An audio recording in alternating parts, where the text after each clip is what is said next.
High, কেমন আছো সবাই? আজকে আমি শেয়ার করব 31শে অক্টোবর বানানো আমার 4টি কেকের প্যাকেজিং ভিডিও। আমার আরেকটা কেকেরও অর্ডার ছিল, সেটা অনেক সকালবেলা ডেলিভারি ছিল, সকাল 8টার সময়। সে দিদিভাইটা খড়দা থেকে এসে নিয়ে গেছে কেকটা, চাকদা থেকে। তা সেটার আর ভিডিও করা হয়নি, যেহেতু অনেক সকালে দিয়েছি। এই কেকগুলো একটু বেলার দিকে ডেলিভারি ছিল, ওর জন্য এগুলো পরে ছিল বলে ভিডিওটা করতে পেরেছি।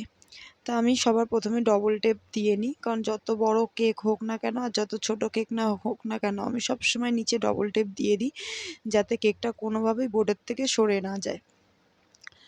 আর এই দুটো কেক অর্ডার করেছিল চাকদা চৌরাস্তা থেকে একটা বোন, তার ছোট বোনের জন্য। তার এই দুটো কেক খুবই পছন্দ হয়েছিল, বলেছিল দিদি সেম টু সেম বানিয়ে দিতে। তা এই কেকটাও বানিয়ে দিয়েছিলাম। দুপুর 2টোর মধ্যে ডেলিভারি ছিল এই কেক দুটো। এটা ছিল, প্রথমেরটা ছিল 2 পাউন্ডের একটা কেক, আর এটা ছিল 1 পাউন্ডের একটা কেক। আর এর পরেরটা ছিল 1/2 পাউন্ডের দুটো। এটা এই শ্রেয়শ্রী, এর পুরো নাম। শ্রেয়শ্রীর জন্য বানালাম টোটাল আমি ওর জন্মদিনের জন্য 3টে কেক।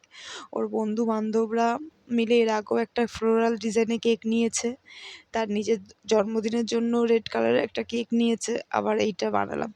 আর এই লাস্ট কেকটা ছিল আমার এক রিপিটেড কাস্টমার, এই সব সময় ওর যখনই কেক খেতে ইচ্ছা করে, দিদি একটা কেক চাই, দিদি একটা কেক চাই, ব্যাস। তাই হলো আজকে ভিডিও। টাটা।